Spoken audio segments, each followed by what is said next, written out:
Hello மக்களே, இன்றைக்கி டே 1 நம்ம சபரிமலையோட ஃபஸ்ட்டு பயணம். அதனால தான் காலையிலேயே கொட்டுற மழைன்னு கூட பார்க்காம எங்கள் அப்பாவும் எங்கள் அம்மாவும் சேர்ந்து ஒன்றா பூசணிக்காய் சுற்றுறாங்க. புள்ள பத்திரமா போயிட்டு வரணும்னு. என்ன ஒரு தாய் பாசம், தந்தை பாசம். எங்கள் அப்பா சுற்ற, எங்கள் அம்மா கூட பிடிக்க, நான் வண்டியில் உட்காந்து வீடியோ எடுக்க ஒரே கூத்து. அதுவும் எங்கள் அப்பா மொட்டை அடிச்சு நிற்கிறதுக்கு அதுக்கும் நொட்டும் வீது. எங்கள் அம்மா அவங்களுக்கு மட்டும் கொடை பிடிச்சின்னு நைஸாக ஓடி வராங்க. அப்படியே ஒரு வழியாக இவங்கள பாய் சொல்லிவிட்டு நம்ம கிளம்பியாச்சு. இப்போ வந்து நம்ம எங்கே பிக்கப் போகிறோன்னு பார்த்தீங்கன்னா, நம்ம அம்பத்தூர் மார்க்கெட்டில் இருக்கிற ஐயப்பன் கோயிலுக்கு தான். இங்கே ஒரு 5 சாமிங்களை பிக்கப் பண்ணோம். அதுக்கப்புறம் வந்து நம்ம ரெட்டில்ஸ் பஸ் ஸ்டாண்டு பக்கத்தில் இருக்கிற ஐயப்பன் கோயிலில் ஒரு 5 சாமிங்களை பிக்கப் பண்ணோம். மொத்தம் நம்ம வண்டியில் வந்து 10 சாமிங்க. அப்புறம் திருநெல்மலையில் ஒரு சாமியை பிக்கப் பண்ணிக்கிட்டு அப்படியே ஒரே ஸ்ட்ரெயிட்டாக சபரிமலை தான். இவங்க வந்து மொத்தம் 11 பேர். ஒரு சின்ன ஒரு கன்னிசாமி ஒருத்தரோடு சேர்த்து மொத்தமாக 12 பேர். இவங்க எல்லாரையும் கூட்டுக்குன்னு நம்ம இன்றைக்கி சபரிமலை போக போகிறோம். இதுதான் ஃபஸ்ட்டு பயணம், ஃபஸ்ட்டு சவாரி. இந்த சாமிங்க எப்படின்னு கூட நமக்கு தெரியல.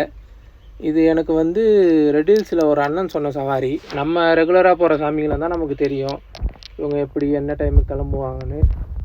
பார்ப்போம் சாமிங்க என்ன சொல்கிறாங்க, ஏது சொல்கிறாங்கன்னு. தேனி மதுரையில் வேறு ரெட் அலர்ட் குத்துக்கிறானுங்களாம். நேற்று தான் வண்டியை பலன்னு கழுவி எல்லாத்தையும் பண்ணேன். இன்றைக்கி போகிறப்ப என்ன நடக்க போதோ தெரியல. போகிற வழி ஃபுல்லாக ஒரே வாட்ரு வாஷா இல்லை என்ன நடக்க போதோ பார்ப்போம். காலையிலே பக்திகரமாக கிளம்பும் போது வெள்ளை சட்டையை பார்க்க எனக்கே ஒரு பூதம் மறிக்கிறேன் நானே. எனக்கே ஆச்சரியமாகுது. நம்ம ஒரு வழியாக மார்க்கெட் இதாங்க நம்ம மார்க்கெட் ஐயப்பன் கோயில். இதுதான் நம்ம டஸ்கரு. இந்த வண்டியும் நம்ம டஸ்கரும் ப்ளஸ் இந்த ஒரு இனோவா, இந்த சாமிங்களும் நம்ம கூட தான் வராங்க. ஆனால் இது வந்து நம்ம கூட வர சாமிங்களோட ஃப்ரெண்டு. அவங்க வந்து நம்ம வண்டியில் 14 சீட்டுன்றதுனால அவங்க வந்து தனியாக புக் பண்ணிக்கினாங்க. இப்போ இந்த கோயிலில் தான் இருமுடி கட்டுறாங்க. இருமுடி கட்டிட்டு வந்தவொடனே கிளம்பிடுவோம். சாமிங்கெல்லாம் வந்தாச்சு. இவங்க வர சொன்னது என்னவோ 7:30 மணி. ஆனால் கிளம்புறது இங்கேருந்து 8:30 மணிக்கு கிளம்புறோம். இப்போ இங்கேருந்து ரெட்டில்ஸ் கிளம்பணும். அங்கேருந்து அப்படியே நம்ம கிளம்பி கள்ளிக்குப்பம் இல்லையா எஸ்டேட்டில் பைபாஸ் ஏறி ரெட்டில்ஸ் கள்ளிக்குப்பம் டோலுக்காக வந்து அப்படியே வந்து நம்ம ரெட்டில்ஸ் கிட்ட வந்தாச்சுங்க. இங்கே வரும்போது மணி 10. இப்போ இங்கே சாமிங்க எத்தனை மணிக்கு வராங்கன்னு தெரியல. இங்கே சாமிங்க வந்த உடனே இந்த சாமிங்களையும் கூப்பிட்டு கிளம்பணும். மழை வேற விடாமல் பெய்யுது. சாமிங்க எட்டு வந்த எல்லா மாலையுமே நம்ம வண்டியில் அழகாக கட்டியாச்சுங்க. நான் வீடியோ எடுக்கல, ஆனால் நம்ம கூட வந்த ஒரு துணை சாமியை தான் வீடியோ எடுக்க சொன்னோம். சுற்றி பாருங்கள். ரொம்ப மாதம் கழித்து என் வண்டி இப்படி மங்களகரமாக பார்க்குறேன். அது எனக்கே கொஞ்சம் பிடிச்சிருக்கு.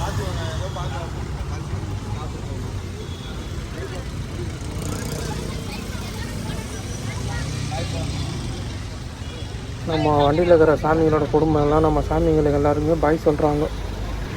ஒரு வழியாக சாமிங்கெல்லாம் ஏறியாச்சுங்க. சாமியை ஏற்றிட்டு கிளம்புறோம்.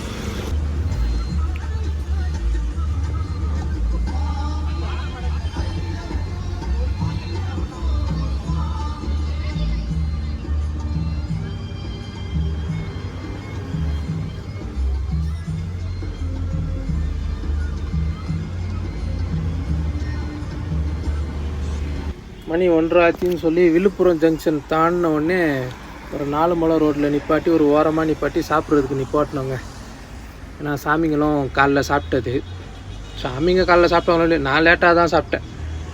அதனால் சாமிங்க கூடயே இவங்க எட்டு வந்த சாப்பாடு. நமக்கு வந்து சாம்பார் சாதம், அவங்கெல்லாம் வந்து சப்பாத்தி பிரிஞ்சிலாம் எடுத்துக்கிட்டாங்க. சாப்பிட்டு அப்படியே கிளம்புறதுக்கே ஒரு 2 ஆகிடுச்சுங்க. கொஞ்சம் தூரம் மழைலாம் வந்துச்சு. திடீர்னு மழை சடன்னு பெய்ய ஆரம்பிச்சுதுங்க. அங்கே பெய்ய ஆரம்பித்த மழை விழுப்புரம் கிட்ட பெய்ய ஆரம்பிச்சுது. இந்த மழை எப்படியே கண்டினியூ ஆகுமா இல்லை பாதியிலலாம் நிற்குமான்றது மேலே போயிட்டு பார்த்துட்டு சொல்கிறாங்க. பாய்.